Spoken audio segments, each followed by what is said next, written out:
The sun hung low over the desert horizon, casting long, jagged shadows across the arid plains. Dust swirled lazily in the wind, carrying the scent of sagebrush and scorched earth. The old ranch stood like a sentinel in the fading light, its wooden beams creaking with the weight of years and secrets. A lone figure approached the fence, her movements graceful yet wary, each step stirring the dry soil. She was an Apache woman, her long dark hair braided with leather strips, eyes sharp and unflinching. Her wrists were bound to the weathered posts of the ranch's fence, yet her gaze did not waver. "Do whatever you want, cowboy," she said, her voice calm, almost teasing, though there was a steel hidden in the softness of her tone.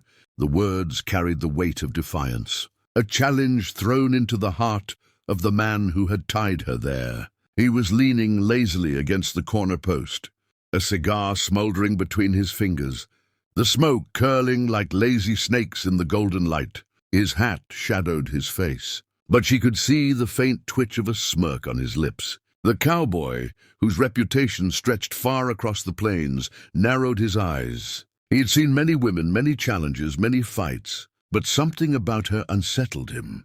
Perhaps it was her calm, the way she held herself even as the ropes bit into her skin. Perhaps it was the fire in her eyes, a fire that did not plead or beg, a fire that dared him to cross it. He stepped closer, the wooden planks of the fence groaning beneath the shift of his weight. "You're brave," he said, the words low and rough, more an observation than a question. "Maybe too brave." She tilted her head, letting her hair brush against the rope, her lips curling into the faintest hint of a smile. "Maybe, or maybe I just know how to survive." A silence fell between them, the kind that stretched taut like a drawn bowstring. The wind whispered through the sparse trees, carrying with it the faint cries of distant coyotes. Her mind raced even as her body remained still, calculating, analyzing, searching for the chance that might come, the crack in his armor, the misstep that could free her. She could feel his presence, heavy and sure, like a predator circling its prey, yet something about him was different from the others. There was a story in his eyes, a weight, a shadow. The cowboy circled the fence, boots crunching on dry soil, hands resting near his revolvers, though he made no move to draw them. "You think I'm going to hurt you?" he asked, almost conversationally. "Maybe, or maybe I'm going to see how long you last." She laughed softly, a sound that seemed almost out of place in the harsh, barren landscape. "You underestimate me," she said. "I've survived worse than a few ropes and a smirk. You'll see." Hours seemed to pass in the span of a heartbeat. The sun dipped lower, the sky igniting in streaks of orange and crimson. He studied her, studied the way her fingers flexed against the ropes, the subtle tension in her shoulders, the fire that danced behind her dark eyes. And slowly, almost imperceptibly, the smirk faded from his lips. A shadow passed across his features, something that had nothing to do with the heat or the setting sun. Then came the sound, a distant whistle, sharp and urgent, cutting through the quiet. Her ears pricked. Instantly she tensed, knowing that it was more than just a breeze or the desert wind. Danger, perhaps.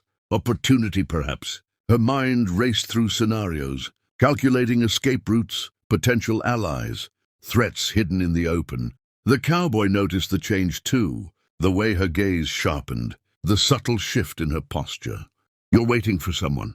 he asked, curiosity creeping into his voice. "I'm always waiting," she replied, and there was a truth in her words that made him pause. "You just don't know it yet." Night fell like a velvet cloak, stars pricking the sky with cold, distant light. The air grew chill, carrying with it the smell of iron and earth. Shadows danced across the fence, twisting like spirits in the torchlight from the ranch house. They were alone, yet the air felt thick with tension, electric and dangerous. Each movement, each breath seemed magnified in the stillness, as though the desert itself were holding its breath, waiting for what would come next. She tested the ropes again, flexing her wrists, feeling the friction bite into her skin, but she did not panic. Patience was her weapon. Patience and cunning. Her eyes never left the cowboy, never leaving the smallest hint of weakness unnoticed. The cowboy, in turn, could not look away. There was something mesmerizing about her presence, something that challenged the very core of his being. "You know," he said, voice rougher now, tinged with something like respect. Most people would be screaming, crying, begging. I'm not most people, she said simply. I learned a long time ago that fear is a choice, and I don't choose it. A sudden rustle from the brush drew both their attentions. The cowboy's hand went instinctively to his gun, but she stayed perfectly still, her eyes tracking the movement with precision. Something or someone was out there, and they were not alone. The wind shifted, carrying with it the faint scent of leather, horses, and danger. The cowboy grunted, a sound that was part warning, part acknowledgement. Looks like your friends or enemies found us first. She smiled faintly, a glimmer of defiance in her eyes. Or maybe I brought them here. You never know what a woman tied to a fence can do when she decides. She's not afraid anymore. And in that instant, the line between captor and captive blurred. What began as a game of dominance and defiance transformed into something more dangerous, more unpredictable. The desert, the fence, the fading sun, they were all witnesses to a story that was just beginning. A story of fire and blood, of courage and cunning, of choices that could change lives forever. The cowboy studied, her feeling the tension in his chest, the unfamiliar stirrings of respect, perhaps even awe.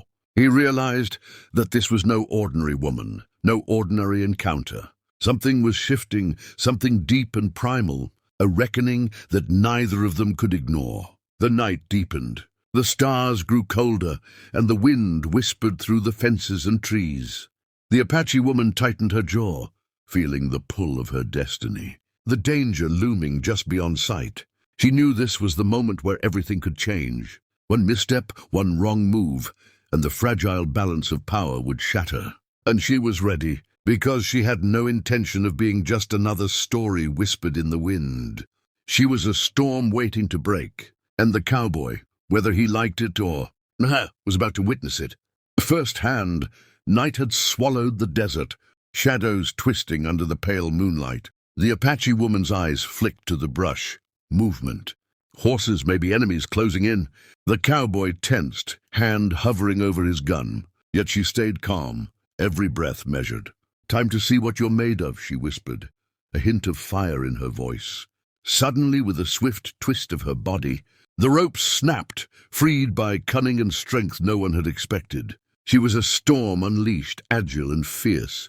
The cowboy blinked. Respect, surprise, and a hint of fear mingled in his gaze. Chaos erupted as figures emerged from the shadows. She fought with precision, turning the trap against her captors. The cowboy joined, and together a deadly rhythm formed, tension breaking into raw action.